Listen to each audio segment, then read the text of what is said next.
Good morning, everyone. Namaste. We're going to call in Archangel Michael to cleanse the space, to clear out all negative and lower vibrational energy from our mind, body, soul, home, and heart.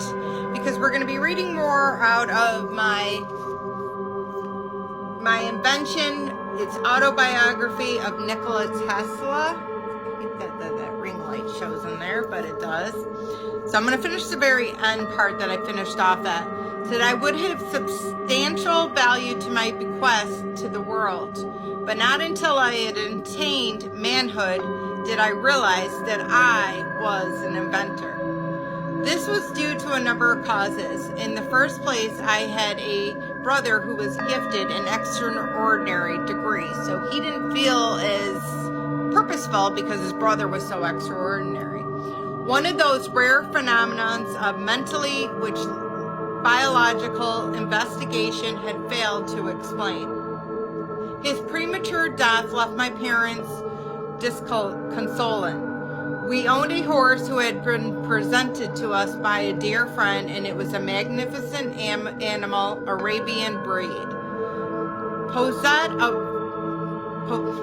almost human intelligence, and was cared for and petted by the whole family.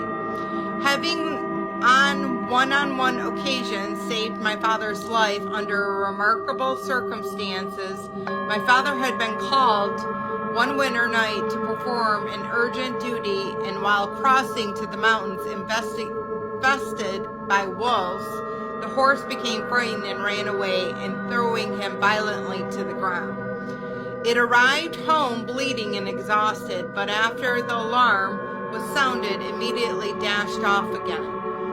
Returning to us to the spot, and before searching parties were far away, they were met by my father, who had recovered consciousness and remounted and realized that he had been lying in the snow for several hours. The horse was responsible for my brother's injuries, which is how he died.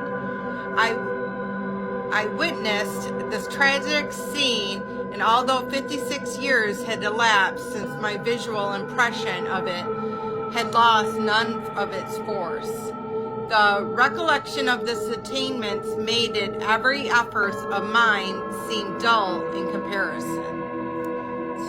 That's a lot. So I'm going to leave it at that. And we'll continue to learn about Nikola Tesla just because I love him and I think he's amazing. And if you don't work with him and know him, you should at least learn about him. Namaste.